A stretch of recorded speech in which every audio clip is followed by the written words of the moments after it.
Hello বন্ধুরা, নতুন একটা ভিডিও নিয়ে চলে এসেছি। দেখো, রাত্রেবেলা বাবুকে আজকে স্যুপ দিয়েছি বানিয়ে আমি।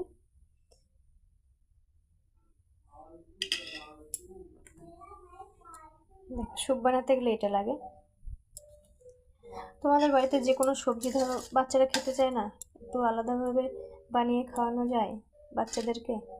তো এইভাবে বাচ্চাদেরকে বানিয়ে খাওয়ানো যায়, যেহেতু এটা ঘরোয়া পদ্ধতি, এতে কোনো সাইড এফেক্ট নেই, কোনো প্রবলেম নেই, আর বাচ্চাদের পেটও ভরবে, বাচ্চারা ভালোও থাকবে।